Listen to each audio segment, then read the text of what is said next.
favorite parts of my week, honestly. Oh, heck It yeah. really is, man.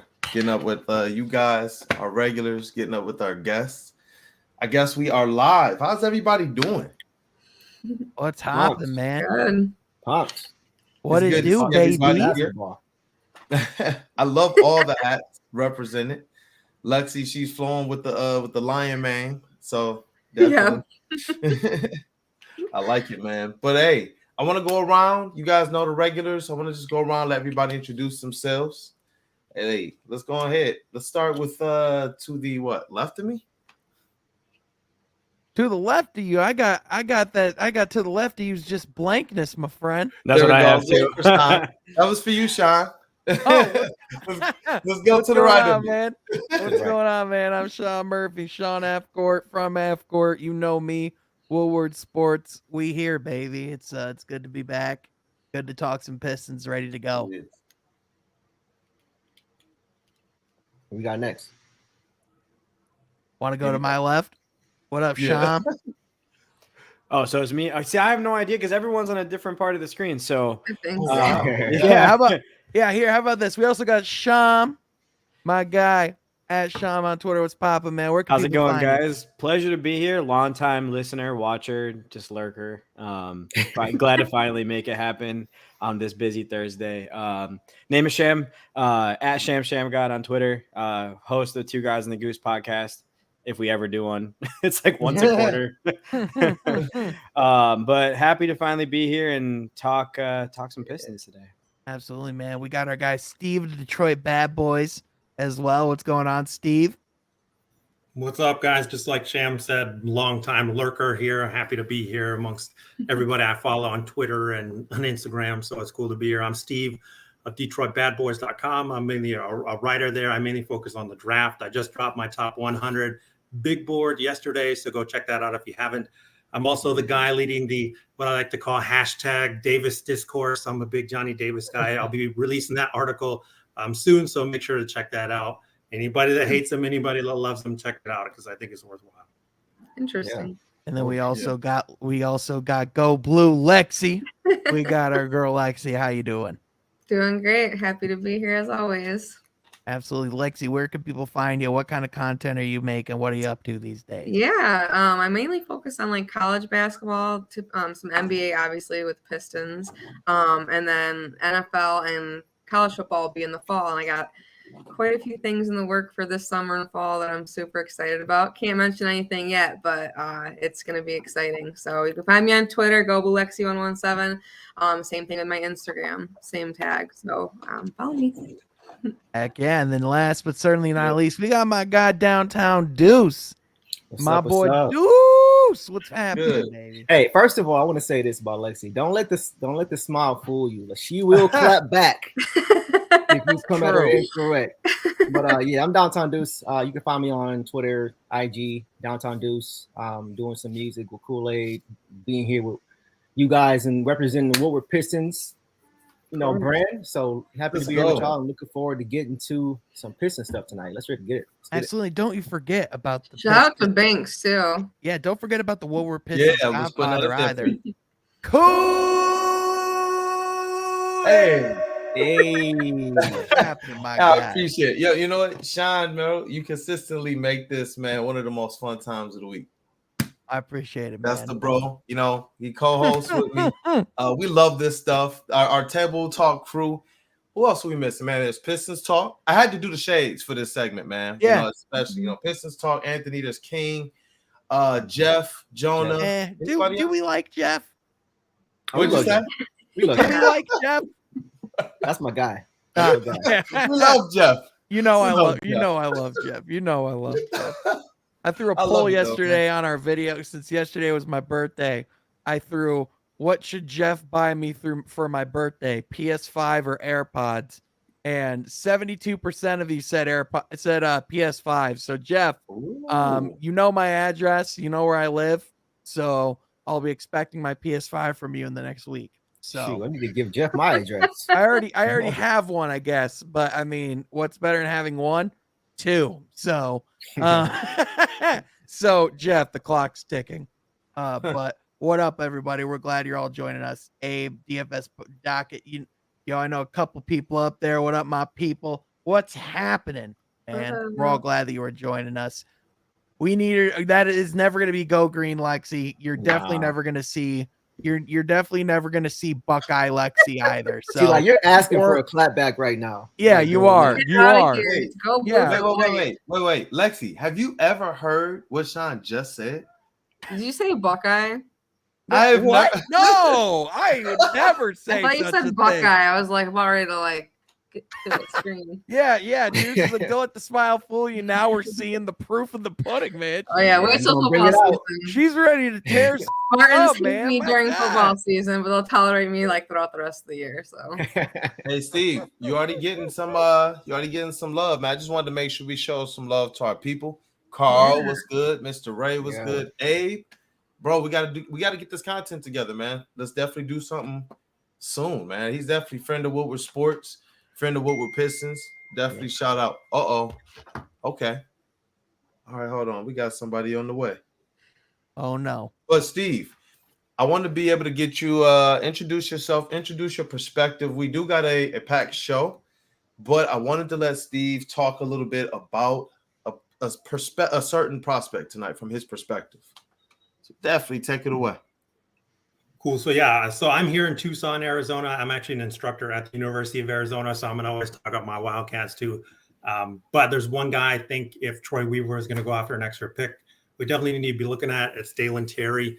He's listed at 6'7", about 195 pounds. He has a 7'0.75" wingspan. So he has basically the wingspan of Draymond Green. But this is a guy that plays point guard. He had a great second half of the year. Like if you look at his stats, it's like 8 points, like 3 assists. You're like, whatever, right? But this is a guy that has what I like to call Tayshaun-like role-playing ability, where he fills in all the cracks. You might look at the stats and you're like, whatever. But again, you watch the film on Tayshaun. He's doing the chase down blocks on Reggie. He's playing tough defense on LeBron and stuff. They don't show up. But again, they fill in the holes that everywhere else can. And Terry was like that. Once Pac-12 play started, again, 8.9 points per game. It doesn't seem like much, but in these 25 games, he had shooting splits of 58.7 from 2-point range, 41.1% from 3-point range, 72.1% from the free throw line. And the most impressive part is, again, this is a point guard. He had 4 assists versus 1.6 turnovers a game. This guy takes care of the ball. He plays tough on-ball defense, can space the floor with the 3. I mean, again, need that Tayshaun guy. Next to Cade, you don't necessarily always need another like big time scorer. You definitely want that on-ball guy. It's why they've kept Corey Joseph in there most of the season, right? Is just to have that man-to-man defender. And if you have a guy that's 6'7" with 7-foot wingspan, big mismatch problems. So Yeah, absolutely. I mean, Steve, you're over in Arizona over there. I want to ask you about another Arizona prospect that we saw, Benedict Mathurin. If I'm looking at the number 7 overall pick, if the Pistons potentially get there, that's certainly someone I'm eyeing as well. What do you think? I mean, looking at your big board, where around your big board do you have him landing? What do you think of his upside? And do you think that's someone that the Pistons should have on their board as well, even at 5? Yeah, I have him at 6. Honestly, I might push him up to 5 if I didn't feel strongly about Shaedon Sharpe. I don't know if you guys listen to Game Theory podcast by Sam Vecini, who does amazing draft work. He said, if it were me, I'd have to take Shaedon Sharpe if I'm the Pistons because Cade is so good. I'm not sure they're ever going to be at this high in the lottery again, and they might not have another chance to swing on somebody like Sharpe.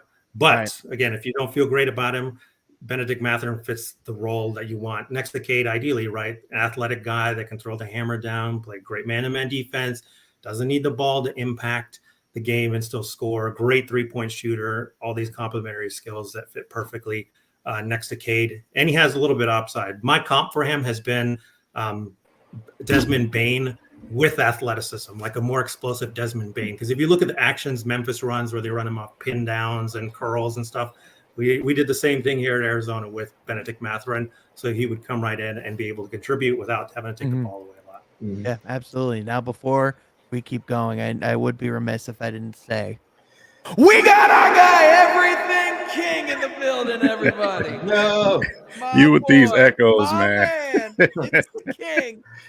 What's going on, everybody? I have to What's up, bow bro? down to my King when he's in my presence, man. Yeah, What can right. I say? It's good to see you, my guy.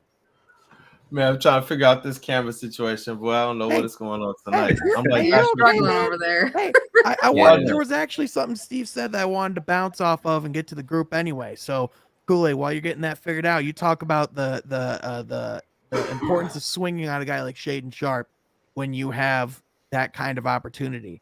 I kind of want to ask the panel, what do you think of his upside, and where are you at with Shaedon Sharpe right now? Because I think he's one of the most polarizing prospects in the Pistons community, because some people, he's the surefire, that's the guy we need to get. If we don't get Shaedon Sharpe, what are we doing with our number 5 pick? And others, aren't really sure what to think. Didn't see him play.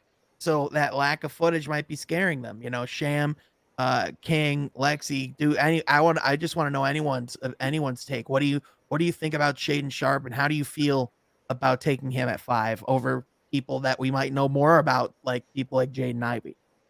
Let's get Sham in here. Let's let our guests. Yeah. I mean, Sham, what are your thoughts? Yeah. So I'm a little bit lukewarm on him. I mean, I think if some of my other top prospects are gone by 5, then maybe we take a chance, or maybe if he's even there at 7 and the Pistons have that pick, we can go and get him.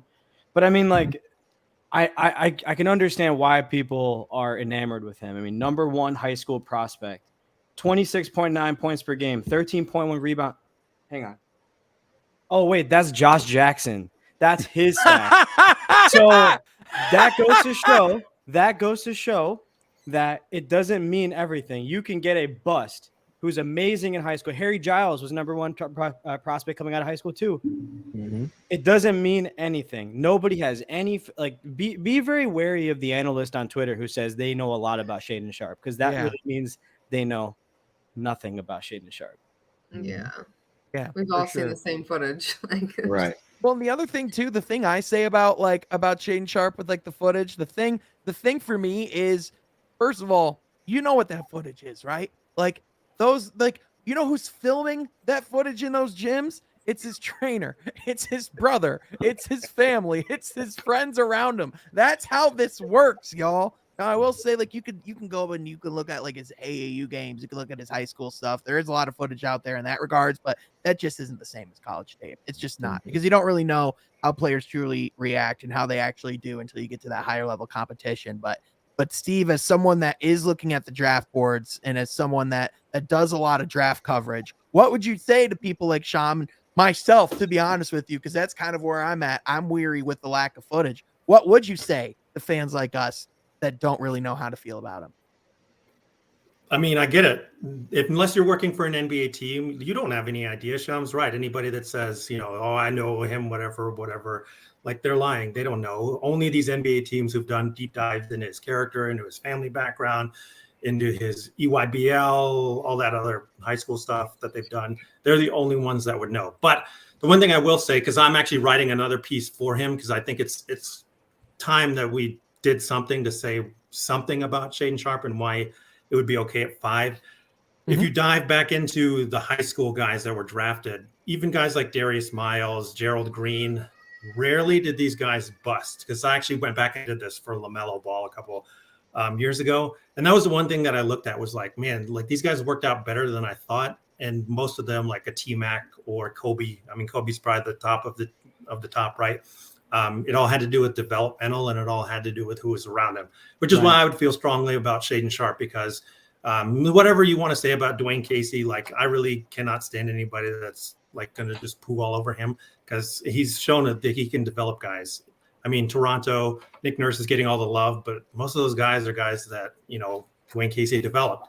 And even in this season, the first half looked terrible, and they turned it around. They turned Hamidou Diallo into a useful guy. Corey Joseph's still there, like, being able to do things. I'm not sure many other coaches can do that. And again, they have Cade Sadiq, Beef Stew, these guys around him who will help him and want him to succeed. And unless he's like a complete diva or something, I just find it hard that he would just, kind of tune them out and be a huge bust. Yeah, man, I like Steve. We should have him on more often. He's speaking very strong, smart points that sound very reminiscent to things I've been screaming for a long time. But King, I know you are a proponent, and Deuce, I know you and I have talked about before. Keegan Murray, that's a guy who, looking at that number 5 pick, I know Lexi, I know that's your guy too. The Keegan Murray army, there's a reason to be on it. You know, he certainly has a lot of solid traits and attributes and things that make him look like, I mean, he has a ceiling of a Chris Middleton type player, according to some scouts and some people that watch his game. I don't know if he can get there or not personally. Chris Middleton is really good, but King, Lexi, and really anyone who wants to speak on it, what are you guys' thoughts on Keegan Murray, what he can bring to the league? And do you think his ceiling maybe is being a little bit poo-pooed on more than it should be? Well, you not like the term poo-pooed on? Sound kind of familiar, man. Sadiq Bey wasn't getting that much love either. You know what I'm saying? He got the same type of drag. Just because he's not in an empty gym, dunking between his legs and everything else, he's boring. You know what I'm saying? He's such a Spurs type of player. A lot of people just can't get excited about that. As far as his ceiling, I mean, I'm not really a fan of this ceiling thing. We don't know. You know what I'm saying? This guy hasn't even touched the NBA court. We don't know what his ceiling is. Like I said, Keegan is the most complete out of the guys. He's the most complete out of the guys. And fitting the timeline where we are right now in this rebuild, he fits in. He fits right in. He's the older out of the guys. So, it depends on what Troy Weaver wants to do. If he wants to go and get a guy and Keegan Murray that can just, step in and be a solid guy in your rotation, whatever you want to do with that situation, I'm all for it. But if you want to swing for the fences and take a guy like Shaedon Sharpe, who I absolutely am afraid of, then we can do that as well. You know what I'm saying? So it's up to Troy. I trust Troy. Yeah. That's like how I feel. I know that a lot of people are like weary because I don't know, he's kind of like a quiet player. He's not very, like loud, outgoing, like that leader type. But I just think that he adapts easy and he is a hard worker. I mean, you see him play in every game. It's like he doesn't have to say much because his play makes up for it. And I just think that matching that with Cade's leadership and Cade's work ethic, that it's just going to only grow. And I think that Cade is going to make anyone's ceiling higher than it probably could be, whoever we draft. So, I'm not, like I said, we already got our Cade. We're good. We're just looking for, other players. And, like King said, he is one of the most complete. So that's why he's been kind of my guy since the beginning, and just watching Big Ten ball, and watching him against my team especially, it's like, yeah, the guy's good. Yeah. So, yeah, I agree. I would say, what was the knock on Cade coming out of college? He's not athletic enough. He's not going to be able to get to his spots. He's not going to be able to get his shot off. He doesn't have a quick first step, all these things. But we saw what happened because he has a high IQ and he's a smart basketball player. He knows how to play the game. And I think to a lesser extent, that's kind of what we have with Keegan Murray. He's interchangeable. He can do a little bit of everything. He may not be the best at anything, but he's very good at a lot of different things. So I think you can put him into a lineup and he can do a lot of things for your basketball team and help a lot of your other guys really be effective in spots too. Yeah, absolutely. Now, speaking of Cade, I do want to talk a little bit more about the draft. But guys, we got to talk about that Slam cover because holy it's hot. Like this is one of the coldest photo shoots I've seen of a Detroit athlete in history. Yeah. Like every freaking photo we got was that red fur coat. Yeah, the Air Force Ones. Yeah, I got it right here. Oh my God, it's like I got my screen ready to share right now. Buffs. So, the Buffs, Kool-Aid, if you would be willing to add that whenever you get the chance, thank you, sir. So, obviously, we got the cover, which looks sick, and what James Edwards III, by the way, proclaimed is the best Pistons uniform ever. Agreed. Which, at first, I thought was a really hot take, but the more I look at this uniform, I think the more I agree with it. Yeah, what are your guys' thoughts on that real quick? Do you think these are the best Pistons uniforms ever made? The only thing that uniform is missing is winning. It's Best true. they ever made. Honestly, I'm yeah. I'm a lover of the teal, to be honest. But yeah, That's no, what I was like, gonna say. The teal's sorry. great, but these are Yeah, hot. that's I why mean, I'm the wearing the teal is, hat like, too. I'm with untouchable Lexi. I'm with great. Lexi. I also Untouchable like But the the- old Thunder jerseys too. I like. That's fair. Those Mhm. are hot. Yeah. Oh yeah. Yeah, but Oh this my photo took over the entire internet. We got Cade with the Break buffs the and the internet. chain, and then the Lean. coat. I mean, Now I'm getting everybody's gonna Big have Sean. that profile picture. Oh, I guarantee we're gonna have 100%. like 20 people on Twitter with that profile picture. dude, I'm I getting already Big saw Sean Don vibes from that. switch his Big profile Sean. picture. Oh, yeah. I'm like, it's over. There's gonna That be is- like once Don does it, The there's gonna be like buffs, like everything. 60 other people that do it by like 9:00 tonight. But Yeah. I mean, there's not just that. Obviously, there was this one too. Uh-huh. The pants are sick. These Yeah. are I mean, Cade's he's got a fashion to him, man. He's gonna be first. I love team- that one. Like, yeah, with he's the gonna work- be first like, team All NBA league fits for years to come. Yeah, man, she got that Detroit swag. I love it. Mm-hmm. It is. Like, it's like he was meant to be here. That's what I said from the get go. It's just he just fits Yeah. it. It's just, Yeah. Right. Yeah, and then Well, also, yeah. I mean, another underrated piece. We got Cade with the beard as well. Mhm. He's Beard growing Cade. up, getting a little more mature. He's got that beard growing. Hey, I don't know if Ashton's tuning in, but Ashton, can you get Cade to tell me what the secret is, man? I'm 25 and I can't grow a beard. Why Cade? That's ridiculous, man. But in all seriousness, the Slam article, I mean, very complimentary of Cade, looking at him as a next star. I just want to ask, what are you guys thinking looking at this Slam article? I mean, this is obviously the first time a Piston has been on the cover of Slam since Allen Iverson in 2008. So it's been a little while since we've gotten some love on that website. And in fact, they even slandered our team earlier this week. So what did you guys think of the Cade article and the Cade photo shoot? And is that the coldest Slam article of all time? Because I think it might be. Easy. yeah, no doubt. So- That's definitely the coolest. No, look, man, look. I know the camera not working and everything tonight, but I gotta say something. No, bro, look. There's been colder things. There's been champions on the front of that. I love what Cade is doing right now. I love the jersey he has on. I'm not gonna hate on that, and I love that that he's finally getting some due. But it's not the best cover of all time. Man. Okay, Slam but it's has climb. featured- But like for like a young player though, this is a statement article. This is a Yeah. statement cover. Definitely It a is a statement. I'm statement. glad that he's getting that. But if they wanted to make a statement, give him his Rookie of the Year. Look at this. Everyone I know. said, "Oh, it's whatever with the Rookie of the Year trophy," but now we can't bump our gums about the cover unless we're giving him everything. Give him everything if that's what we're doing. Like for real, Rookie of fight the for it Year. all. Give him his Rookie of the Year. Give him his cover. Give him the best jerseys. Give him it all. But come on, man. Didn't we have some 04 Pistons on the front of that Slam cover before? Oh, we That's did. just true. We did. Yeah. Oh Come yeah. on This now. was on there. We Look. have Also, right here, Marvin look, Bagley. Marvin Bagley's been on it too. The cover isn't everything, Yeah. you know, We and got also Parsons Rookie of the Year a little isn't bit everything. before we do give That it is to true. Cade, who is That is definitely true, Mark. worthy. We never forget the Slam Marvin Bagley cover. That's one that goes down in all time. Hey, And the hey, fact I I'll didn't even I'll know take until it. now. He was on I'll the take it. I'll take it. At least we don't have Evan Mobley, you know, or Scotty Barnes on it. I'll take Cade on it any day. And give him That's what I'm something. saying. You That's know true. who the star is out of those three. Mhm. It shows right Right. there. We know Right. who the Definitely. real Rookie of the Year was, guys. Yeah, Facts. but now what I'm alluding to, because I did allude to this a second ago.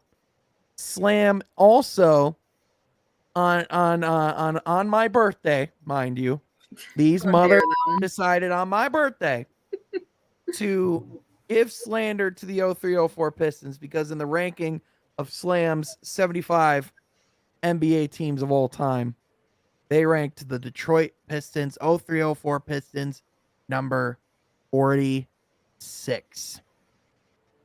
46 behind the 98-99 Spurs and the 94-95 Rockets. Mm. What are you guys So- feeling? Disrespect. Mhm. Uh-huh. I mean, Yeah. who is Slam? Yeah. You know what I'm saying? Them dudes, they don't know nothing about no But basketball. that's why they make tried to put this magazines, article. make articles. You know what I'm saying? Drink your coffee. You just let us handle the basketball side of things. You know. Yeah. I can't even tell you that like 45 teams that are better than that. I mean, the only team ever to not have like a top 10, 75 player like and win the championship. And it's just like, how can you say that? And it's like number 46. That makes no sense. It's just always going to be Detroit. Keyword, Lexi. Team. I That know. literally was a team. I know. The best team. No star, team. no superstars, no nothing.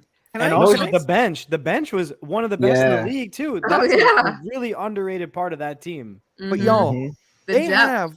I'm not sure if you've looked, but they also released today the next part of the ranking.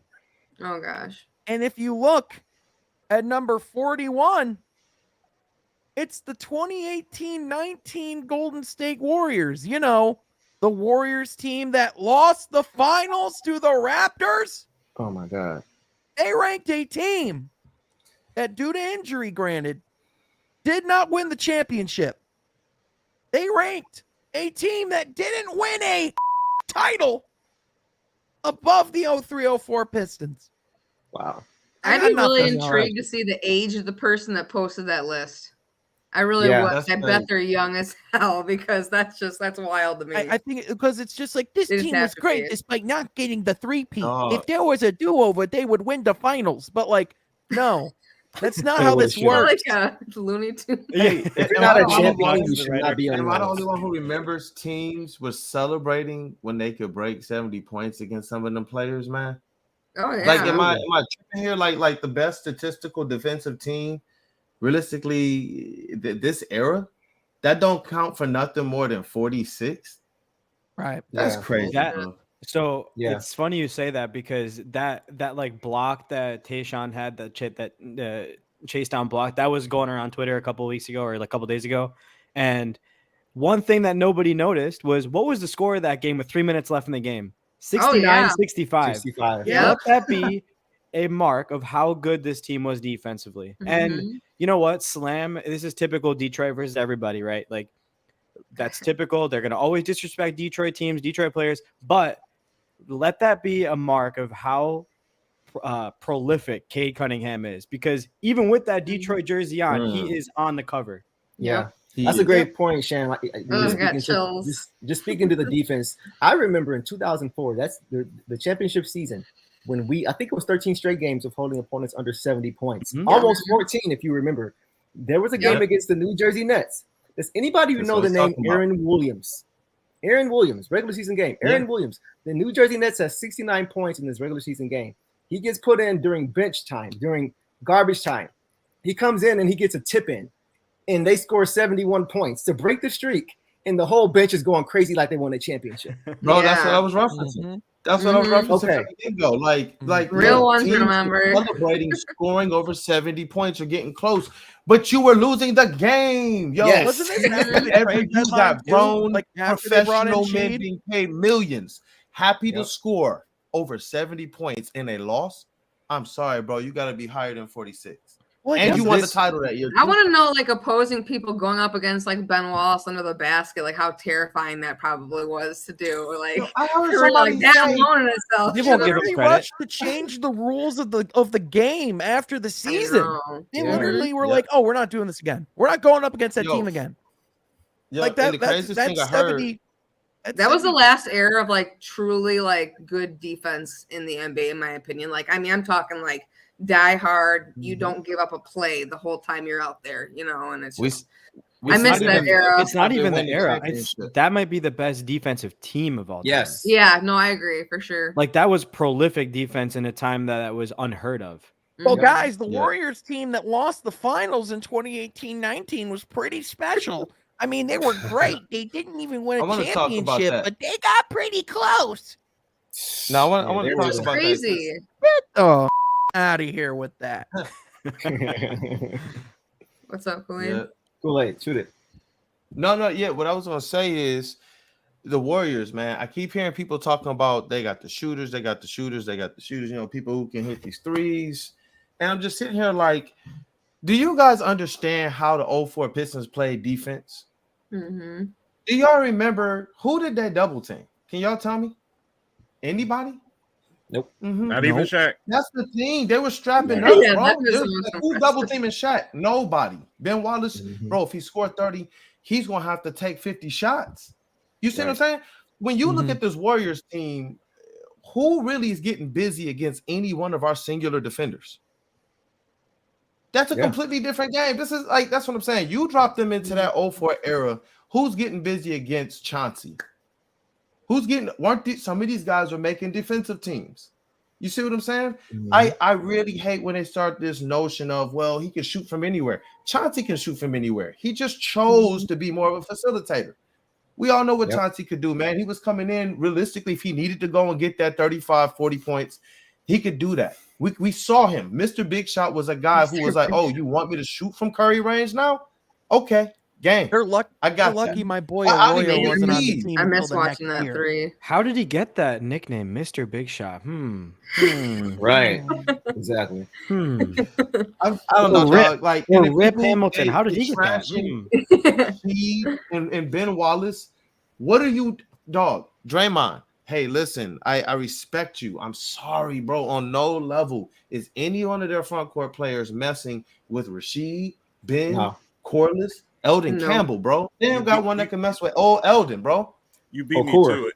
I was Campbell. just about to say we got to look at the offensive side of the ball too, because you're not going to stop Chauncey as big as he is with a Steph Curry. You're not going to stop Rip Hamilton.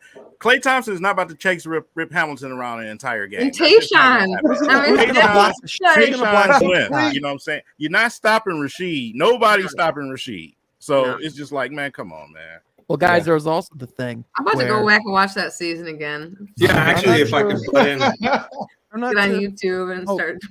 Oh, yeah, Steve, you want to butt in? Well, too, we talk about like the stretch 5. Like one of the original stretch 5s is Mehmet Okur, right? Like if you go back and watch games against Shaq does not want to deal with that. He hates having to run out there at the 3-point line and he'll just give up like half the time too. That was another part of it. It was like, man, I got to deal with Ben out here, like just basically swallowing me up if I get in the post. And then when they put Okur in, like I actually have to like run out here like I'm chasing another cheeseburger or something, you know, like come on. Yeah. And that was part of Ben's defense against Shaq. In a recent interview, he actually said that every time we get the ball, every time the ball comes off the rim, I'm sprinting down the court. I'm making him work on both ends. He's going to have to chase me all game. He's going to have to exert energy all game, whether it's against me, you know, against him defensively or having to chase him around offensively. So there's no way, in my opinion, that team is even competing with our Detroit team. No way. I don't see it. Yeah, I wish we could like witness that, you know, like, you know how everyone says the battle of LeBron, MJ. It's like, I wish there was a way we could like really see how it would be, because we shut a lot of people up. We'll have to change the rules. I know that. I know. The old format, because that's what I'm saying. They manufacture superstars today. I know. Can't touch nobody. All right. Oh shoot! Hey, so apparently, Mike Schmitz of ESPN apparently just is finalizing a deal to become the assistant GM of the Portland Trailblazers. So ESPN's top draft analyst is now finalizing a deal to go work in the Portland Trailblazers front office as their assistant general manager. Come on, get Jeremy Grant. Does that talk about a ladder and his first move as the assistant general manager will be trading his first lottery pick to the Detroit Pistons so that we can go get Shaedon Sharpe at 7 and whoever we want at 5. All in favor, say aye. Aye. Actually, I feel like this means the opposite. I feel like this. I agree. I agree. Oh, I'm totally you don't want to joking. make any kind of crazy move your first time, like, you know what I mean? Well, his thing is drafting well, like finding those gems, right? That's what he literally was paid for. Yeah. And I feel like he's just gonna at 7 find a stud. Don't listen to him, Mike. Him and Gavoni are famous for the guys that pumped up Giannis. They're the two that found Giannis and like really put him in the eye of the media. So they have an eye for guys. I mean, we'll see, because it doesn't always translate. So, but good for we'll Chauncey. Good for, Pistons connection here. I mean, good for Chauncey, head coach, get a good player. I don't know, like, well, good for Mike Schmitz. I mean, that's a guy who knows his stuff. He don't want that. He keeps saying he don't want no more young players, bro. He's probably like, what are y'all doing? Like, seriously, he said he's ready to probably win. lace him up. He said he wants some more veteran players there, and to do this is just like, it seemed like it's just gonna lessen the opportunity for us to really get that Blazers pick. But who knows, man? Who knows? Well, Wait a minute, I don't thought they know. already had a general manager. Wasn't their general manager named Damian Lillard? Well, I mean, I don't know if bringing in an assistant general manager, even if it is the guy who's known for his draft acumen and his scouting, I don't know if that's going to change or happens a lot. I will say I know there's been reports floating around that Julius Randle that they reportedly have interest in him. I don't know if that would change their interest in the Jeremy Grant sweepstakes. I personally think Julius Randle would be a terrible fit alongside Damian Lillard, and I think defensively that team would be a nightmare. Not a nightmare as far as like to face. I mean, it would be a nightmare. They couldn't defend anybody. They wouldn't be able to. They would be like the who was trying to hold back Will Smith from smacking Chris Rock at the Oscars. That's the type of defense they'd have. Mhm. But I mean, personally, I think there's it's going to be interesting to see what happens. But I think we're very much still in play. But it's a good hire, is it not? I think it's interesting. Great It should be hire. interesting. Mhm. I did want to ask this question on the screen, though, man. If you guys think anybody else from that 04 team is going to make it into the Hall? I feel like Chauncey's going to get there. Yeah. I feel like he should get there. Yeah. Yeah. Does I Chauncey mean, have the to do more question in of the coaching should and rank? will, like, Yeah. He just doesn't have the individual accolades outside of the All-Star appearances, in my opinion. I think he'll make it still, but I think that says more about the low bar it is to get into the NBA Hall of Fame than anything. And it's not a knock against Chauncey. It's just mhm. Just he the didn't way get it that is. respect around the league, you know? Yeah. I think he had one top 5 MVP season in 2006 when he got Flip Saunders. But Yeah. outside of that, I Yep. don't think he has any. Yeah.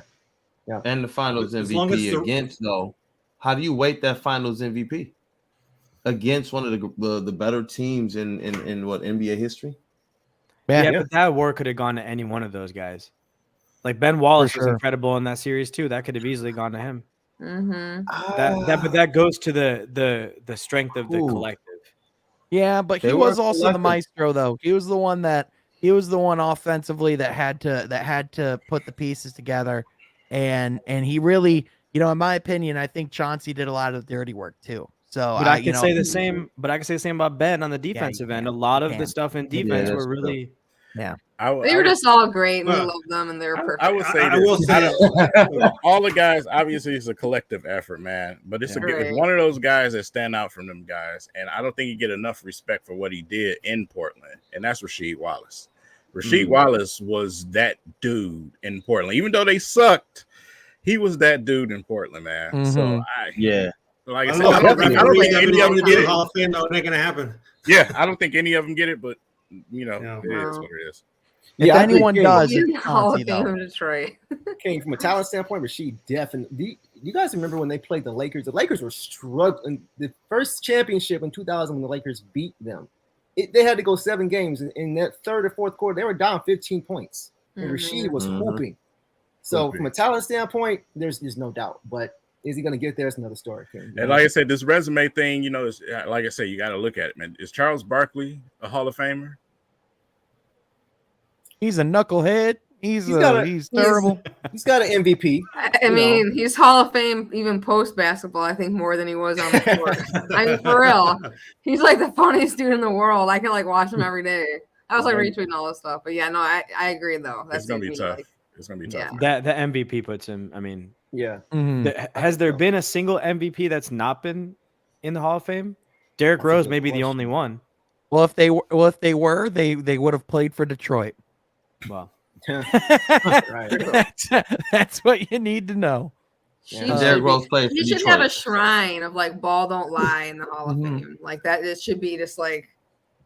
Yeah. Speaking of, you know what we should bring up? I'm not sure if any of you saw or watch Big D Energy on Woodward Sports throughout the week, but our guy Easy, Oh God, no. who I love to pieces, but this man decided. What's going on, bro? Because this don't sound like Jaden Ivey. So what's going on with Easy now? Did you not hear about the Joe Dumars, Neil Rule, Easy debate? Oh yeah, no, I heard about that. We are, of course. Yeah, that was Why interesting. easy? Why? So the argument was that Joe Dumars is not a great GM because of what happened towards the end of his reign was unforgivable. Now, obviously, he did make some drafting mistakes. None of us here would say that we're fans of the signings of Charlie Villanueva or Ben Gordon or Josh Smith. But King, why is Easy wrong? No GM is perfect. No GM is perfect, even though he got one of the greatest blunders of all time when it comes to the draft with Darko, because not only did you pass up on Dwayne Wade, you passed up on Carmelo and Chris Bosh too. Man, he built that team from scratch, dude. We was coming from the Teal Pistons of nothingness, you know what I'm saying? And he took that team and turned around and single-handedly built that team. He had the eye to go and get those guys and bring them together. You know what I'm saying? So I just, you know, I don't know, man. It's a love-hate situation with me. You know what I'm saying? The Darko thing, the Ben Gordon situation. Okay, Ben Gordon was absolutely playing out of his mind, you know what I'm saying, before we went out and got him. You know what I'm saying? So, right. You know, the Josh Smith thing, you know, yeah. Like I said, it's back and forth. It's a seesaw thing. You know what I'm saying? To say he's not a great GM, we literally just got done talking about one of the greatest basketball teams ever acquired in the history of the NBA. So I just can't get on that train and say he's not a great GM because of some of those blunders, man. So I gotta disagree with Easy. Right. Yeah. I mean, another thing too, I will say, I talked to Terry Foster. I asked him to settle something because one of the things that Neil was pointing out, and he said that's not true. That's not true. The thing is that I asked Terry about the situation in that front office at the time, and he said there was a lot of stuff going on. There were things that Dumars are not allowed to do during that time. A lot of stuff was frozen, and it is my understanding that Joe felt that he had to sign Charlie V and Ben Gordon because he'd have no money to spend in upcoming seasons. So I think that adds a lot of important context. Sham, what about you, man? What are your thoughts? Do you think Joe Dumars gets more hate than he deserves on some of that stuff? Absolutely. I mean, like, he gets vilified for the Darko pick, but without the Darko pick, nothing else would have happened. So you can just say, like, you know, and also people think that Darko was some like pie in the sky pick. Like, oh, wow, what a surprise at 2. No, he was like the consensus 2 or 3 pick at the time. It was between him and Carmelo, and everybody was debating. I think Carmelo showed up to one of the games, Pistons games before the draft, and everyone's like, oh, yeah, it's got to be Carmelo, and it ended up being Darko. So I was surprised. But I think he was good at assembling a team to win a title, but I think his downfall was that he wasn't able to maintain afterwards. Because once those 5 guys, once that core started to age and started to lose a step, he didn't do enough to supplement that team with talent and keep them going. And that's honestly what he probably tried to do at the very end. I think he saw the writing on the wall. Josh Smith was like a Hail Mary, like, yeah, let's try and get the most talented athletic guy we can find. If it fits, no. But you know, let's just try. Let's try anything. He was slightly just ahead of his time at the end of his era, and that's what happened. You look at the team he tried to assemble, and it's the teams you see today. Those types of players, the stretch bigs, the shooters, the slashers, the spaced out. We just did it without the shooters. What'd you say? That was our one problem. Well, and then also his attempt though was to get those guys. That was his attempt. You know, it's just he made the wrong bets. He should have bet on Memo. He should have bet on Ben Wallace. He didn't bet on those guys, and that cost him more than the Darko pick. The Darko pick, it was Carmelo up until like a month or so before the draft. All of a sudden, Darko just became this guy that everybody said was going to go number 2, and sheesh, man. You know, he got snake bit by it, but I can't necessarily crush him for it because obviously he won a championship that year, went back the next year, probably should have won, man, but it was some trickery in the finals with those referees. I'll still hold that to this day. Seriously, man. Those last 2 games were in against the Spurs were crap. But you know, if he wins that championship, I don't even think we're sitting here talking these ways. I think a lot of it is just vitriol. Obviously, the NBA as an organization sees it much differently than we do. the different teams that's hired him over the years, the different players that's gone to him to get consultation, the different players that's gone to train with him. People don't even understand this. Joe Dumars has been alive and well in the culture of basketball. It's just weird Detroit fans who really got disconnected from the team or never really were. They're the ones that I really hear plugging away at who Joe Dumars is as a person or as a GM or as this or as that. Listen, this dude is connected to every single title we have had that we can enjoy. And if he just wasn't hired as here, the we'd be president of looking at the basketball Pistons. operations for the NBA. Yeah. I mean, like, Yeah. If Joe Dumars wasn't here, we'd be looking at the Pistons like we look at the Lions. We can celebrate championships and culture and restoration and all this because of Joe Dumars. He got one of those Finals MVPs too. You know, you gotta think about that, man. Joe D is something different. I know we're not talking about him necessarily as a player. We're talking about the GM, but right. When you talk about Joe Dumars, you got to take the whole thing and in the context that King brought in. Bill Davidson is one of the greatest owners in sports, one of the most just prolific. He was ahead of his time. He made sure that those players were taken care of. He made sure that Joe Dumars had everything he needed.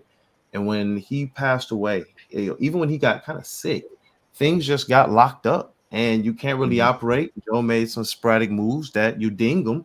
The reason why we're not saying he's best is because of those things, but to say he's not great, you just must not have been there at the time. That's all I can also even then, like historically, GMs over time, generally speaking, you can't stay in a job forever. I mean, you're in the world of sports, you're hired to get fired. Even Dwayne Casey said the exact same thing. So at a certain point, even with some of the great GMs, even a guy like Joe Dumars who can assemble a great roster, it's not meant to go forever. So, at the end of the day, we needed change. It was a new ownership group and Joe needed to move on and do new stuff, and he's doing great things too. And now we're in the position we're in, and I think Pistons fans, I think we're pretty happy with who's running the show right now because it reminds us of a lot of the great aspects of what Joe Dumars had, which was Troy Weaver knows how to assemble a team. Yeah. Now, I want to go ahead, Kool-Aid, go ahead. I was just gonna say, getting back to that Darko pick, and people talk about it, and rightfully so. But you think about it, like you think about the team he assembled before that pick. When was the last time somebody muffed in a second pick in the draft and won the championship that following year? When does that last happen? So I think most of the time when that happens, you're saying, "Oh, this team is set back for 10 years. They just set themselves back for years." So the moves that he made before that, nobody was looking at Rip Hamilton. Nobody is trading Jerry Stackhouse, who's averaging 30 points the previous season, for Rip Hamilton. It's not happening. Yeah, nobody's looking at Tayshaun Prince. Best scores. We weren't complaining much about Darko when we made 6 Eastern Conference Finals in a row. Yeah, and we're at the top of the Eastern Conference for almost an entire decade. I got to play devil's advocate. I got to bring the other side. Don't do it. I got to. I have to, man. Got to be real. You take a Carmelo Anthony, you win more championships. It's just that simple. It's just, how do you know?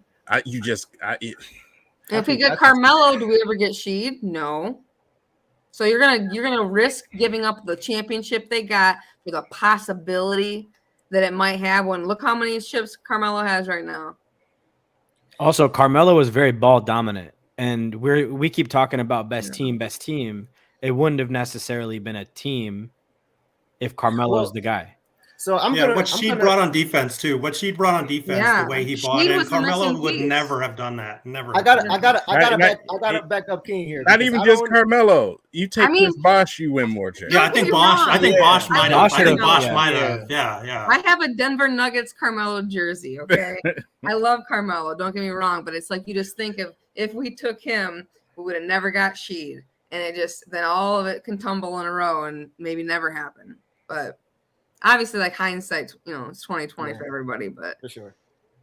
I think another thing. This is hard to parse, bro, and we on here trying to hate on Joe Dumars. Well, yeah, exactly. I'm sitting here like I was ready to be like, no, if we took Carmelo, we're gonna win, and then we're right. The defense, the camaraderie of the team, the brotherhood. It's a lot to think about, man. I'm glad King posed that question, man. but like we can play what if. Who's to say that if he is drafted into a culture, because he's coming in as a rookie, these are all vets. So I don't see him just they're not going to allow him to be lazy on defense. They're not It going could to have allow changed his him. entire course of his career Yes, if Detroit exactly. drafted him, though. That's true.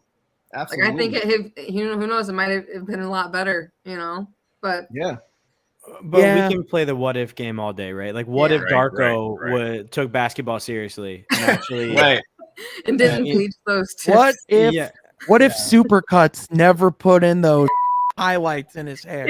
I swear, he just touched down in America. He went right to Supercuts and said, "This is what I need." Pointing at a Hey, that was picture the thing in 2003. Yeah, he okay? looked like a I member know of your Backstreet Boys. 25-year-old self doesn't know that, but that was like what you did. No, I know. We're old. You're not. Listen, I know that was a thing. I just know he's the reason why it's no longer a thing. Yeah, Because he looks terrible with highlights. That's I all I'm agree. saying. It's so bad. Hey, word to Kevin though. Larry Brown legitimately won like a bronze medal, not playing Carmelo, LeBron, and the boys in the Olympics. Listen, Carmelo would have gotten playing time. I'm gonna tell you right now, he was enough Then of a why bucket. didn't that man He would have play him in gotten the playing Olympics? time. Why didn't he play him in the Olympics then? Listen, I'm just saying that man legitimately said, "I don't want to gold. I got a championship ring. These young players, they're gonna understand who I am. I'm not playing you." And he darkled them boys, man. I don't know. I don't know, man. if he was in Detroit, it might have It's been a hard to different parse story. all this stuff, yo. It really is. It's difficult because it changes the complete dynamics of the team. But Carmelo was such a dynamic offensive talent that when you look at what Corliss Williamson, and that's going to be a player I keep bringing up because he fits that style of player. He fits that kind of mold of just get out the way and let him work. And he didn't have any clashes with those guys. I saw him come in for Tayshaun Prince often. There were many games where when Tayshaun Prince's offense wasn't working, we were like, please bring in Corliss Williamson and his style of play in terms of that kind of ISO player. That's what Corliss was. And he would go to work, man. He would come in instantly and just, I'm attacking the rim. He just didn't have the jump shot that Carmelo did. He had the mid-range kind of, but he didn't have that, deep range, which honestly, when I think about it, I don't know. Carmelo's offense would have been dope. I just don't know what it does to our defense to lose like a Sheed potentially. Right, for sure. It Now, just makes my speaking of- heart sad thinking giving up Sheed for anything, because he's literally like my favorite player of all time. So. Yeah. Now, speaking of, I do think let's look at this comment real quick. The problem was the players started becoming more concerned with making the All-Star game rather than winning championships. That's why they're getting outplayed by Boobie Gibson and Eric Snow. No, I don't know. there's That one LeBron reason for guy's this. pretty good. Yeah. Yeah. There's There one you reason. go. There's one reason. Somebody wasn't in the middle. And that's Yeah. it. LeBron doesn't matter to me because up until that point, LeBron was still on that other team up until one individual, that Joe Dumars. He should have just prioritized Ben Wallace and gave him that money. Hey, Sean, it's your biggest gripe? Say it. $12 million. You could have paid him $12 million and that never would have happened, man. Come on. LeBron Now we're talks about to about play. it. That's LeBron Marvin said Bagley he was like, money. we knew Ben wasn't there. Absolutely. There's no way LeBron is scoring 49 points in that game 5 if Ben Wallace is on the team. It's just not happening. Listen, we were still a really good team. We still got 64 wins after he left. However, it's just a different team when you go from Ben Wallace to Nazi Mohammed, man. You don't take the anchor of your defense and just let him go like that. Yeah. You know what I'm saying? Like, what are you doing? And that was my thing with anchor Joe an Dumars. inflatable toy that you get from Walmart. Man, like he would just have those type of moments, man. And another thing Joe Dumars would do is try to be the smartest guy in the room when he just really didn't have to. And it just, like I said, it's a love-hate thing with Joe Dumars, man. But he was great. All this poo-pooing, Look, he was great. We'll definitely say that. I mean, I think to be fair, I think as a panel, as people who, in hindsight, we can look back and realize what we had with Joe Dumars was great. We can also look back and realize there were some things to criticize. But when you put all the pieces together, which GM during that run are you trading Joe Dumars for? That's the point. And then you got to kind of grade him on that era. He ran into the end of an era. They changed the rules on him, bro. Mm-hmm. I don't know what you really kind of do when you're used and you're building up and you're using your assets to build a team. And then they say, you know what? Y'all did that so convincingly against a team that we propped up. Like in advertisement, in promo, in the media, with the top ESPN, the Lakers, bro, King, Deuce, Lexi. I know y'all remember them laughing on set when the Pistons won. Nobody in the laughing at the beginning of entire that series. country. Nobody in the entire country No. gave the Pistons any type of love. Not even 97.1 back in the day. Everybody said the Pistons was going to get embarrassed. And then Do you guys remember? And then I mean, I just can can just remember how like wild it was. I mean, just because it just was so out of left field, and the fact that like we did it in such a way of 5 games with like America's team, basically, that pissed off the NBA, and they made sure that when it was going to happen again, that it didn't. Do you guys remember game 1 of the finals when they had this huge ceremony before tip-off of game 1 where Like Magic they won it already. Yes, Magic and Kareem so, and all these guys. And like I said, I love Kobe, my favorite player, like one of my favorite players all time. But like, man, beating him and Shaq was just one of the most glorious feelings, like to this day. If any, Yeah, they were the final boss. They were the mega villain. It was like the final boss. Yeah, that's like a Not even Detroit Pistons fans. It was Detroit Pistons fans with Lakers gear walking around, and now all of a sudden after they win, everybody's celebrating and running around. I don't trust you fans. Tell them. Listen, you ain't heard them from the beginning. Goodbye. He's not lying. Dude, bro, we were at the games when they were playing at the Palace. And we was at Shane Park off the water, dog. I watched it for there 2 years in a row. I watched the finals like that, man. Seriously. And you're right, dog. All the people walking around in the Kobe jerseys, I'm like, look, respect them, but our team is literally here. We made it. You know what I'm saying? Like, I don't know, but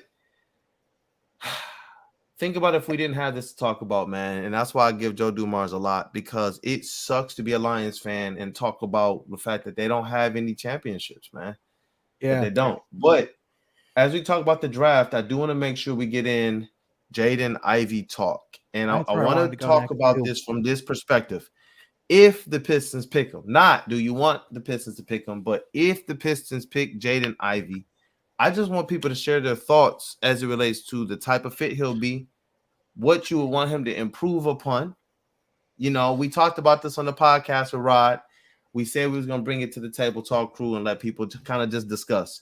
If Jaden Ivey's the pick, you know, what do you want to see from him? How you hoping he meshes with the team? I'm going to start with King, bro, because it looks like he's getting ready. Oh, my gosh. Look at King's face, dog. He's ready. Let's start with King. You know, like the thing with Ivy, you know, I'm gonna say just like, you know, my boy Ashton, man. Ashton, you know, shout out to Ashton the trainer. As long as the ball is in number 2's hand, you know what I'm saying? And you know, I don't want to see a guy come in here and take the ball out of Cade's hand. I don't think Ivy also fits in the corner as a compliment, according to Casey, as just a guy in the corner.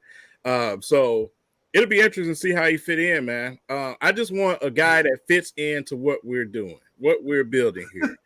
And Ivy, yes, he can go. He can go. He can get to the rim. You know, I get it.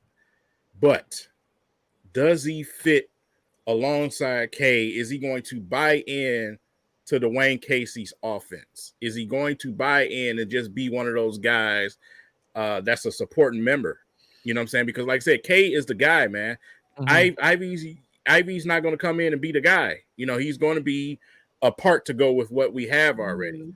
So I don't know what type of attitude you get as far as, you know, a guy like Ivy, but it'll be interesting to watch. It'll definitely be interesting to watch because he's used to having the ball in his hands. I think there is a world though, King, where you bring in Jaden Ivey and he could still have the ball in his hands a good amount, with Cade still being the primary ball handler. I think the way and the reason why I don't think that's as much of an issue as we could think it would be is because Cade is a selfless superstar. And that's the thing that makes him great. And the part of that culture is how everyone's selfless and everyone's pulling for each other and doing stuff for each other. I mean, Kool-Aid, one of the things we talked about at like when we started doing these live shows, I remember looking at the Jeremy Grant outing that happened a couple months ago. Every single guy was out there for him. Why? Because everyone on this team pulled for each other, rooted for each other, and loved each other. You know, so I think what would make me feel okay about bringing in Ivy, even though he did play, even though he did play more off ball in his freshman year, it was more heliocentric his sophomore year. I do think he would be coming into a culture that embraces the team and that is about the team. So I think in that way, it would either be you come in and that's infectious and it brings you in, or, hey, if it doesn't work, I mean, quite frankly, we got Cade, so like to hell with you. But in my opinion, I think it would work. I think it would. I don't even know if it would work. I know that there are some ways that I believe it could benefit Cade, and that's why I highlighted this one. We talked about this on the pod as well, that Cade Cunningham gets double teamed and triple teamed a lot at a high rate, not just as a rookie, but as an NBA player. And honestly, I hated his options that he was throwing to when like Sadiq Bey was hurt or when Jeremy Grant was out. I didn't really like the options. When you're talking about a Jaden Ivey, I can see there being a world where it's just, Jaden Ivey now going and do work. But we've seen him get in trouble that way, as well as have extreme success.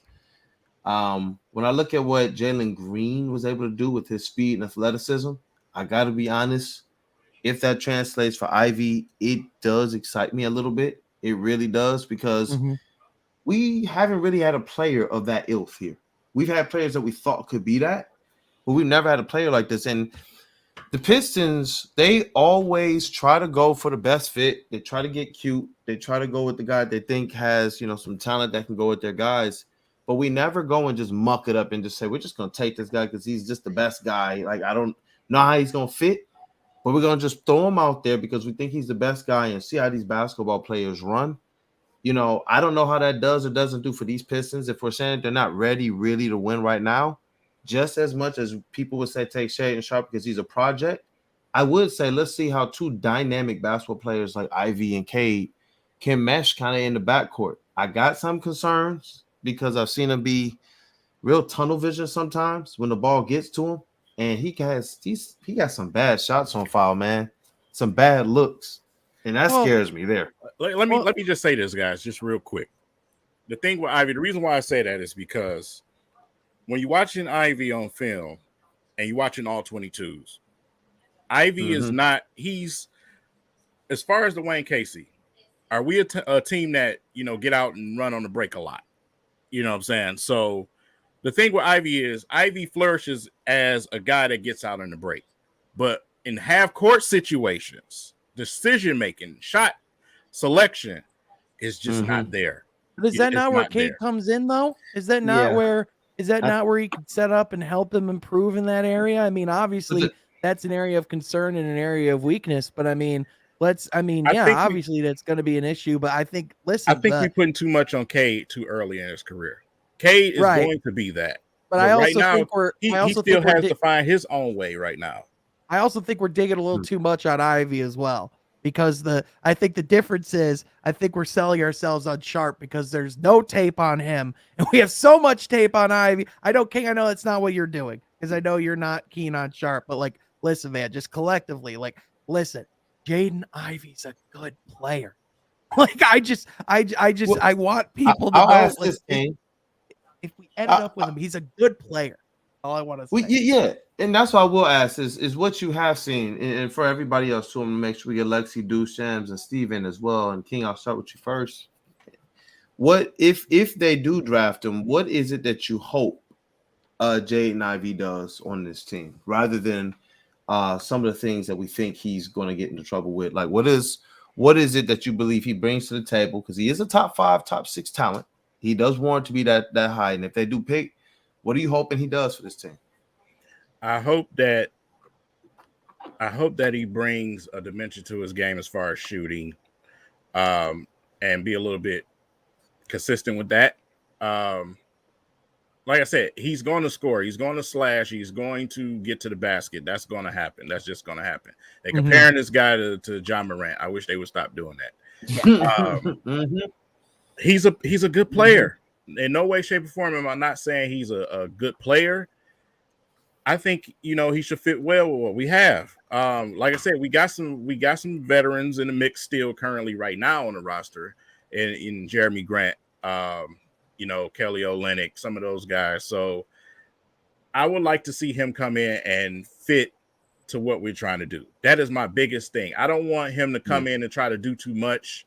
I don't want him to come in and put a little bit too much on himself offensively, man, because like I said, it's going to take him a couple of years in order to develop a consistent jump shot and to be a better decision maker out there. That's something Dwayne Casey is going to do and develop. So like I said, him coming in as a rookie at the 2-guard spot, because like I say, he's used to having the ball in his hands, but coming in at 2-guard spot, it kind of takes a little bit of the ease. It puts a little bit of ease on him where he's just coming in as a scorer. You know what I'm saying? So like I said, I can get with that. If we take him, I'm fine with it. Yeah, and maybe that change of play style, maybe just not having to create as much of his offense will help him more naturally with the consistency of his shot, since it will be more pull-up opportunities instead of having to create his own shot. Because that's when guys can get into, you know, where I think a lot of those bad shots can come from, is you see a lot of these guys. Like I think you know, he really did have such a heavy load to score for Purdue if they wanted to win and if they wanted to be competitive, in my opinion. So I think a lot of that can come from being in those situations. But I am interested because I do think that one of the comparisons we could be having 4 years to come is Shaedon Sharpe versus Jaden Ivey, since they are those two top guards at the draft. I feel like those guys could potentially be compared to each other. I feel like we're going to be comparing all these guys at that. Oh, yeah. Even if they're not guards, you know, it's this draft is one that I don't know if it's feast or famine, but it's definitely one where there's a lot. You want to get this pick right. You can't just say it's deep. You just can't say it's talented. You want to make sure you get this pick right. And there is a lot more to look at here, because the guy that most people don't want, you know, or that I hear the least, is Keegan Murray from a lot of fans. And he seems to be the most complete player, like a good player, not just a role player, but like an actual good player. When I continue to break down, you know, his points per possessions in a lot of different situations and his efficiency in those roles, it's like, sheesh, you know, it's something else to look at. But Shams, I want to get your take on it, man. If the Pistons pick Jaden Ivey, what are you hoping he does for this team? So, I mean, I think just to kind of start, I think the Pistons, they shouldn't really, this is a 20-win, like a 23-win team. We shouldn't really be so focused on like fit. Oh, who's going to work well with who? No, because really you're just trying to acquire as much talent as possible. And if you believe Shaedon Sharpe is that guy, if you believe Keegan Murray is that guy, if you believe Jaden Ivey is that guy, you're trying to get the most talented pieces on this team. And then eventually, once they start to grow and develop, you figure out who stays, who goes, right? But I mean, just looking at Jaden Ivey, I know, King, you don't like the Ja Morant comparison, and I'm not going to go there, but I'm going to take one piece of it, the athleticism. When you look at these guys who have that like eye-popping athleticism, just that able to jump, you know, over the hoop, it seems. Jaden Ivey is one of those guys. Russ Westbrook is one of those guys. I'm not saying they're going to be as talented or he's even on the same path. Even Hamid Diallo is one of those guys. But you have a guy like that who can change the game and actually, like, in transition, run out and collapse defenses in half-court sets, open up corner threes. The Pistons were 6th in field goal attempts. In corner three attempts. That's only going to get better if you have a guy like Jaden Ivey who's able to collapse the D and kick it out. And I like a lot of the comments I'm seeing are like, oh, we don't want to take the ball out of Cade's hands. Well, you kind of need the ball out of Cade's hands sometimes. When he's getting double, triple team, you need somebody else who's able to get that bucket for you. And Jaden Ivey can be that guy. Also, how many times did we see last year when Cade either was off the floor on the bench or injured? Did we see this offense is just like, oh my gosh, it's so constipated. Nothing is happening. Nobody's moving. No one's cutting. Nothing is happening. Jaden Ivey can be your laxative. Jaden Ivey can make things happen. And I think that's the kind of guy you need on this team right now to keep the offense going. Defense will always be there. Dwayne Casey is a defense-oriented coach. Defense will always be there, but you need that guy to kind of drive the offense when Cade is off the court. And he can cut, so he can work with Cade too. I found King's burner account. Hey, listen, man. Hey, I mean, when you got a team where we don't even have our starters play 10 games together, we're going to win 23 games. You know what I'm saying? And we're going to look worse than what we actually are. Like I said, it's Jaden Ivey will definitely help the Pistons. He would definitely help the Pistons, man. I think either one of these guys, except Shaedon Sharpe, is, would help the Pistons. And no, that's a joke, man. Like I said, I'm fine. Whatever Troy Weaver decides to do, I'm with it.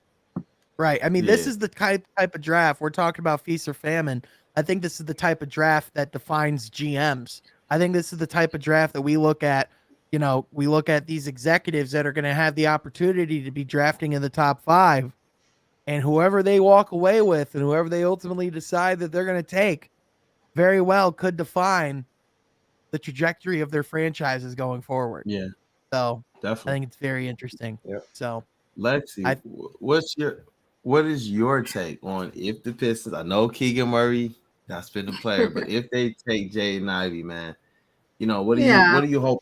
Is there something you hope he does more of, something you hope he does less of? Is there something that hasn't been said on the panel yet? Yeah, I mean, from like what I remember in the games I watched, like a lot of his like mid-range were very it was very he was never hitting it ever. And I remember like every time I watched it, never hit it. And I was looking it up. Well, like it's like his shooting percentages sometimes can get like a little erratic. Same thing with like the fact that he wasn't controlling the ball well and kind of would go like all over the place sometimes, but it's because he was like just obviously excited, and those things will mature, not only being like, in the professionals, but being with Cade, like that shooting touch you get, get in the gym every day with Cade, he'll make sure, you're going to be doing this and stuff like that. And so as long as he just kind of cleans up his shooting, and kind of cleans up just like the decision-making aspect of things. But like I said, I think with Cade at the helm, all those things are possible to get done fairly quickly. You know what I mean? Because like I said, he is very athletic. He's very talented. So if the Pistons do draft him, I mean, I'll be fine with it. It's just not my, I would say maybe top 3. Yeah. And that's the thing. What I wanted to do, just so people understand over the next 3 or 4 weeks, is to be able to take the time to just talk about a player and be able to flesh out the strengths, the weaknesses, the fit, rather than, all the players. Because, I know we all have our guy. But it was actually pretty fun to get on the pod with Rod. And I know that Ivey's not necessarily his fit. I know that Ivey's not necessarily Jeff's fit. But it was cool to sit down and actually see what these guys could bring to the table. Because if it is that guy, you know what I'm saying, we got to rock with it. But Steve, let's go to you, man. What are you hoping? If it's Ivey, what are you hoping to see more of, less of, anything different than the panel brought? Well, I don't know if Deuce wants to go first, because I have like kind of a mini lecture here I've prepared for Ivey. Be ready on this. I love it. Let's go, Deuce. Yeah. And it will get Steve in. I love this. I'm ready. Yeah. Say the best for last. I would say, I would definitely say there's 2 things for me. I think one of them was what King hit on is he going to be able to accept a different role? I think what we saw, what he was capable of at Purdue, was what many people pigeonholed him to be, as if he can't play a different way. He's capable of a lot of different things, and his usage was through the roof. But that doesn't mean that he's not able to adapt.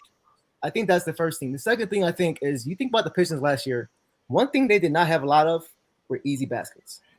They did not have a lot of easy baskets. You think about easy baskets, you think what? Hamidou Diallo? He would get a lot of steals, easy baskets. You think about somebody like Jaden Ivey, he can help this team get a lot of easy baskets. I remember watching Cade last year take the ball off the rim, grabbing a rebound, and looking to push the ball up the court, and nobody would be there. Nobody would be running with him. So I think he can really help to get a lot of easy baskets for his team in transition. And that's something that we really have not had for a long time. No, I like that. Steve, you spitting look like fire. you're chomping at the bits, man. That teal hat looked like you got a little bit of fire on there right now. Well, I mean, I'm like I said, draft is my thing, man. I watch like every film that I can get a hold of. So, number one, what he would bring to the table is somebody else that can get to the freaking free throw line.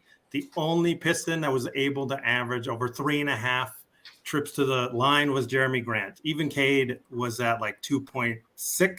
Sadiq was at 3.1.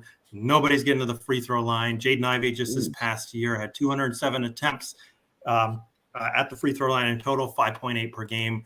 that free throw attempt rate is 46.9, which would lead the Pistons most likely there. So that at least there, they would have to get him in those actions that Jeremy Grant is actually in, where to me, it drives me bananas that Jeremy Grant will come off a curl or pin down and then take 2 dribbles and rise up into mid-range. I'm like, just drive to the basket. Like Jaden Ivey's not going to do that. He's going to take the ball and run somebody over if he has to. Might take more charges than you would like, but he is going to get into that role really easily, I think. And also, like everybody has said, in transition, like the kid's going to have somebody to run with. Whether or not Coach Casey wants him to run in transition, Jaden Ivey is going to do it, and it's going to be like awesome. I think those are going to be his go-to things. Well, the things though that I hope for. So this is the part of the mini lecture that I hope he brings. Everybody talked here about fit, and the reason why fit comes up, if you listen to the most recent Piston Pulse podcast with Mavs Drafts, Richard Stamen, he was actually at the Combine, and he talked about how that Jaden Ivey had a big problem when he was on the FIBA U19 team about accepting a lesser role. He wanted the ball in his hands. That's a big red flag, obviously. If you're a team that needs just somebody to create a bucket, like even if Orlando took him at 1, that would be a good one, because like who's taking the ball away from Jaden Ivey in that situation, right? Even Franz Wagner, nice, but he's still a complimentary guy. I'm a U of M alum, so I mean, this is no shade at El Franz. He's still a nice complimentary guy. But here in Detroit, that's going to be the number one question, is like, are you going to be able to accept that role? If you listen to things like Game Theory, the Draft Act, they've all kind of skirted around it too, talking about body language. If you look at the second Wisconsin game, the way it ended, where he didn't really close out on Chucky Hepburn, and that was the difference, had them win a game. These are little things that add up into the whole report. That is why I think a lot of people talk about this fit question, because it is a thing. And that's fine if he wants to be the man, but that just can't happen in Detroit. How that translates, though, what I would want him to bring if he did end up here, shooting, number one. His shooting looks 35.8%, but his first half of the season, he shot 42.4% from 3. He was pretty hot, but the second half of the season, he shot 29.8%. When the games got harder, when they were game planning him more, that's a big concern. He's got to like work on those mechanics and tighten up the shot more. Also, he has almost no mid-range game. Lexi alluded to it here. I have the numbers. I just need to find them. So, again, like I said, he'll get to the rim. He'll get to the free throw line. He was 94 of 138 at the rim, which is 68.1%. That's incredibly great for a guard. He's going to get to the rim. He's going to draw that contact. But in between the three-point line and the rim, he was 45 of 124, which is 36.3%.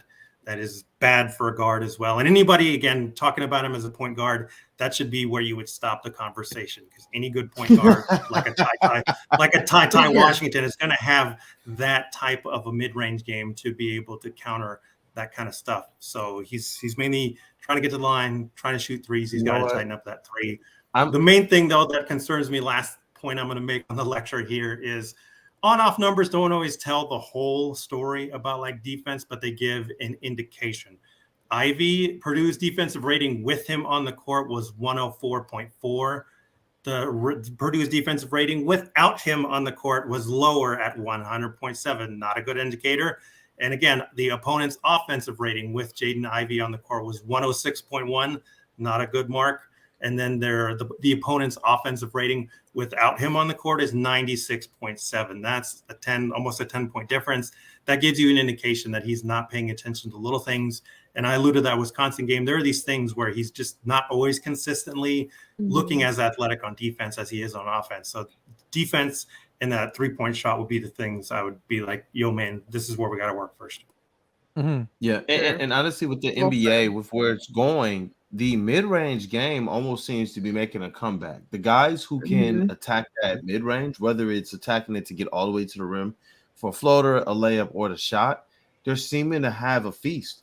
That's something that Devin Booker and some of these other 2s and 3s, even Sadiq Bey, are able to realistically use. They're able to set you over the pump fake 3, step in and hit that mid-range shot. You know, Cade, I talked about that. We all talked about that for a while. I said, man, y'all better look at his mid-range. That's the reason why I said last year that he reminded me of Devin Booker. was because of the mid-range possibilities that we did see.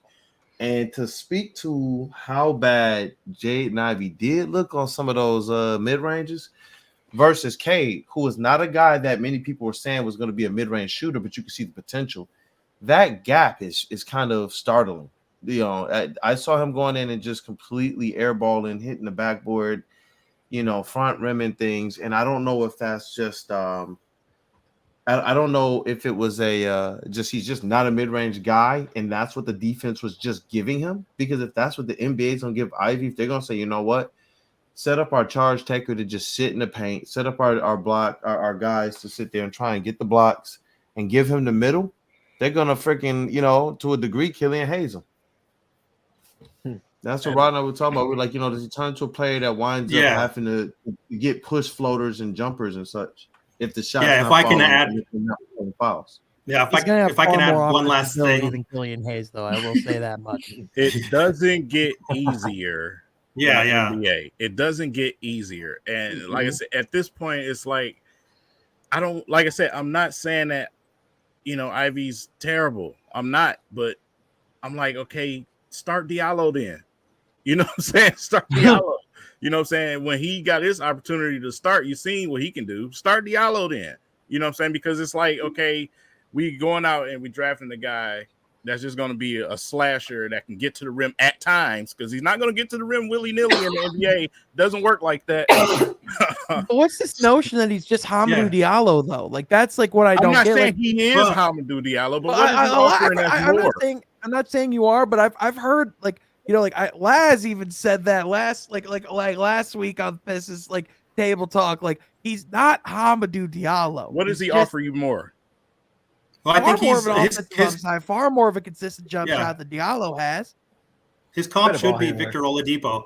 Like, he's got really like similar measurements to Victor Oladipo. He got to the line a lot. He's really athletic like that. But he also finds himself in this weird position where he has wing type skills, but he's in a guard's body, to where he doesn't really have that passing chops, but he's still able to score and have the handle and things like that. And Oladipo, they had those same concerns of, like, even in Indiana in his one breakout season of, like, can this guy work with another guy? Because he gets to the line so much. That's his wheelhouse, right? Like, and if he can't have the ball a lot and do that, but he still has like secondary skills like a Jaden Ivey has, where he took a while to work on his 3-point shot. And even now in Miami, he's playing, you know, playoff time because he has that defensive component to it, which if Ivey had, I think, again, even if he gets injured or whatever, like Oladipo, he can still fill in like this. And Oladipo as well. He has some playmaking, but he's not a point guard. You want the ball in his hands, but he's not like that. I feel like he has the physical traits to be a good defensive player. I feel like a lot of these guys. Well, like I mean, like does he not have like the physical, like, as far as his athleticism, his reach, as far as like, as obviously it's like it seems to me it's like a lot of mental IQ stuff on defense, like the attention to detail, things like that. I almost wonder with some of these guys, you know, like with Paolo, for example, we talked about him getting drafted into a place like Houston. I have concerns about his commitment to the defensive end and who's going to hold him accountable there over the long term. If Paolo came to Detroit, my concerns would be way different, because there's a culture of defensive identity, and that's something that we know is talked about in that locker room, right? So, like, I almost wonder if, and again, I'm not just saying that everything would be fixed if Ivy was drafted by Detroit. That's not the argument I'm making, but, like, I think on the you know, like, I would be curious to see if he could develop into a good defender. I'm not saying he would be Drew Holiday, but, like, you know, I'm almost wondering, just with his physical attributes that he has, if he could eventually improve on that end. Yeah, I just honestly, his defense to me is the one big question mark. And that Victor Oladipo comp is good from an offensive standpoint, but from a defensive standpoint, Victor Oladipo was way ahead defensively than Jaden Ivey is right now. Defender. And I think Victor Oladipo is just a better, like, situational defender. Yeah, he gets his steals and stuff, but he's in the right spots, making the right plays, and he may not rack up the numbers, but he's gonna be a good defender. Jaden Ivey is gonna get steals just simply because he's an athlete. but I don't think that's very indicative of his defense. Mhm. I think at best, I hope for him to be an average defender, especially if Cade is going to be a plus defender and Killian's going to be a plus defender. Sadiq can be a plus defender. I think there's enough team defense to make it happen, but I just don't think if you put him on one-on-one on an island, if he's really going to stop anybody at the NBA level. Yeah, it's almost the philosophical thing of do you, because I think the reason why at that point you go for a Keegan Murray is you don't have any questions defensively what he can do. Great. He can come in and just defend multiple positions, be on the perimeter, do everything you need him to do, come in and fill whatever role you need.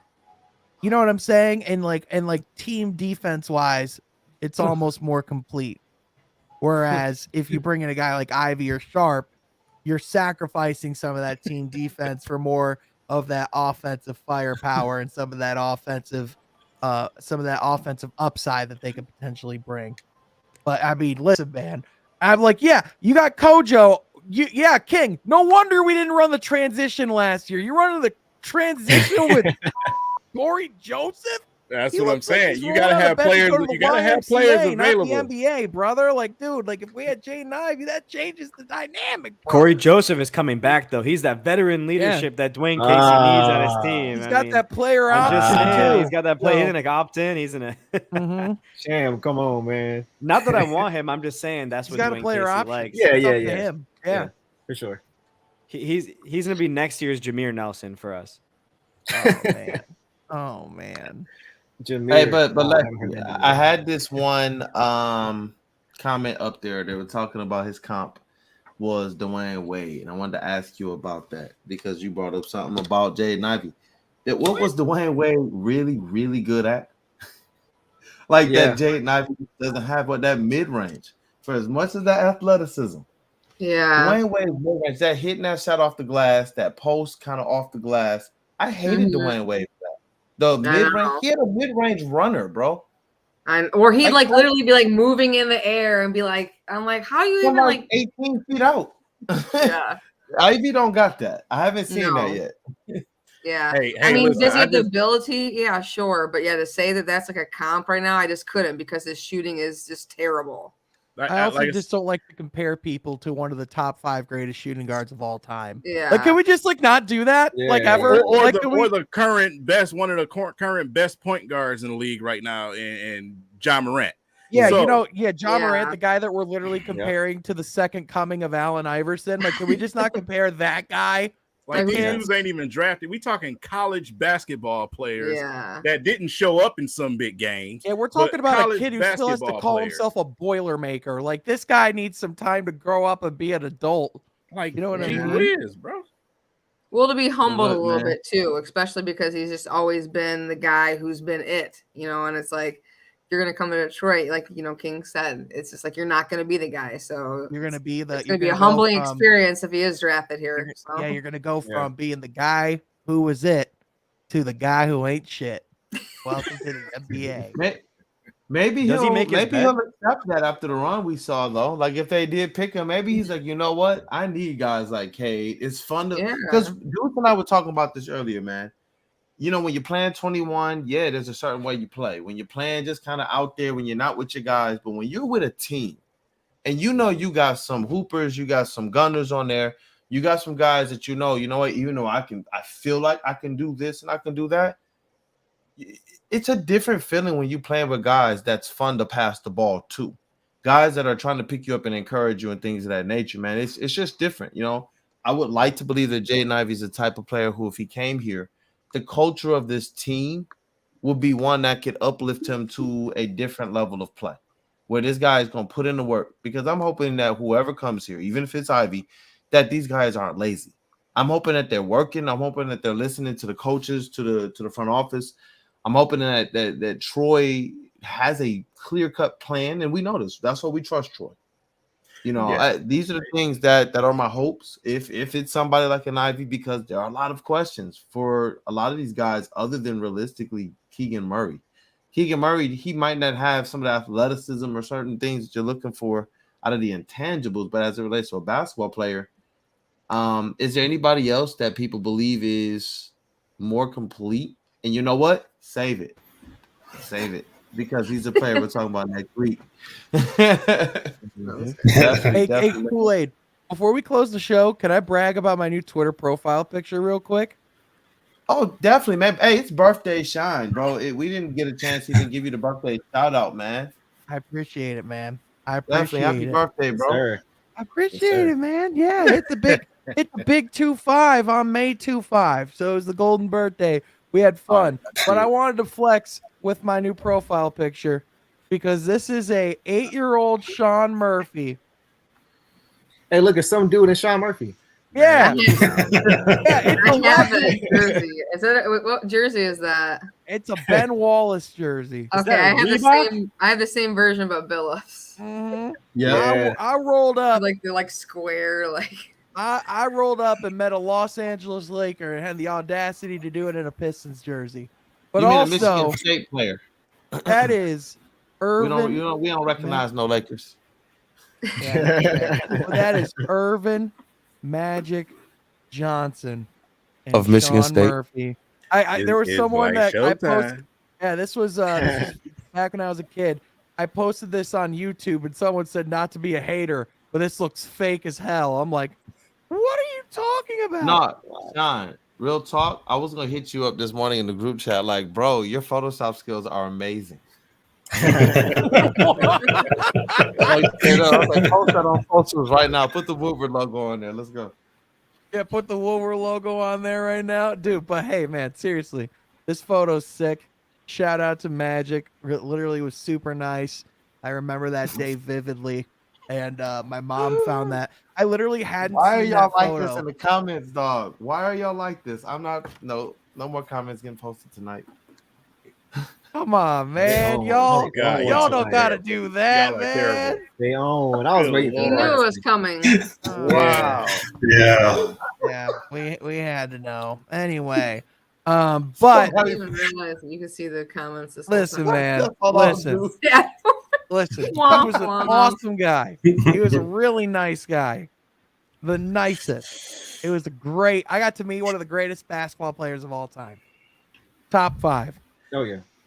Congratulations to the Golden State Warriors. They're looking like they're going to go to the finals once again To because face the Boston Celtics. game 6 Clay has showed up in full force tonight.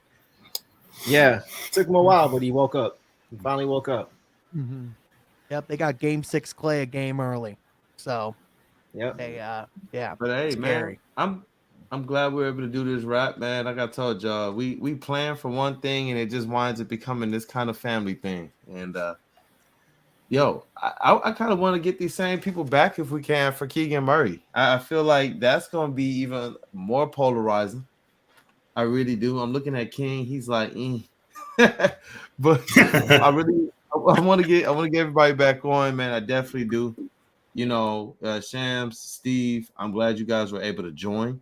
Hey, definitely don't be strangers. Hey, whenever you want to hop on, hey, we always got what? Our main 4 or 5 are usually on. We got a few spots every single week, so definitely be on. Sean, man, any last words?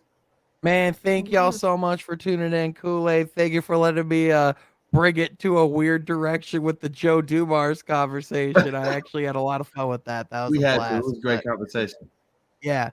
Sham, Steve, man, it was super nice meeting you guys. Seriously, love having all these people. You know, it's like you can't have Pistons Twitter or Pistons shows and have the Pistons community without having people like you guys on here. Seriously. So, and then King, it's good to have you back, brother. It's good to be on with you as always. that. So, it was fun to have you. But y'all, be sure to subscribe to WOODWARD Pistons because we are killing it. We have all these awesome people coming in and tuning in, but we need more people hitting that subscribe button.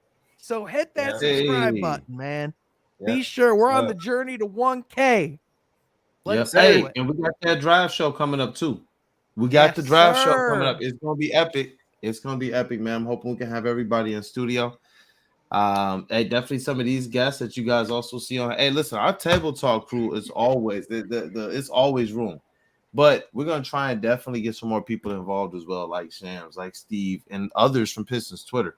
That's something we didn't do in the beginning of this, is introduce them correctly. These are our family from Pistons Twitter. So whether we've ever met or not, now Shams, we've met, you know what I'm saying? We have history. Steve, you've been a long time supporter, man. So I just wanted to make sure we supported you guys. But these guys can contribute to Pistons Twitter, just like Lexi has for years, just like King has, just like Deuce, Sean, and myself are trying to do now. And I just want to make sure that at any stage where we talk about the Pistons or we talk about Pistons Twitter, it has a proper representation, man, with these faces that you see on it, man. So definitely glad to have you all on. Definitely welcome back anytime. Hey, this was fun. Hey, Sean, I think they're calling for you, bro. They are. I'm seeing it. Yep. All right, here we go. I haven't tested it yet. Waiting for it. So, make sure it's the right one. Yeah, fingers crossed. Please don't make me sound like Alvin and the Chip. Hey.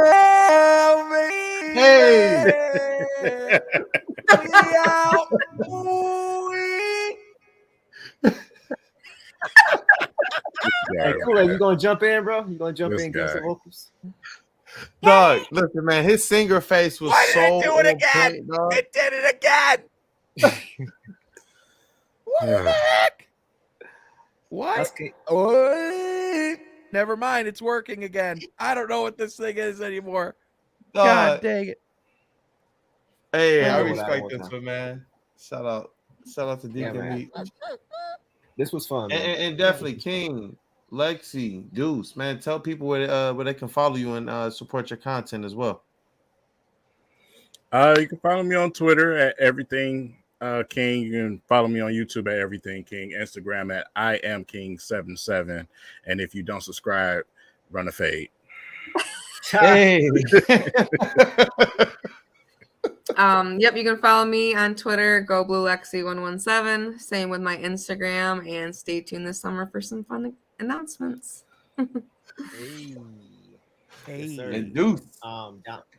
Yes, sir. You can find me on Twitter. You can find me on Downtown Deuce. You can also find me in the studio. We're dropping some Cade Cunningham music soon, so stay tuned for that.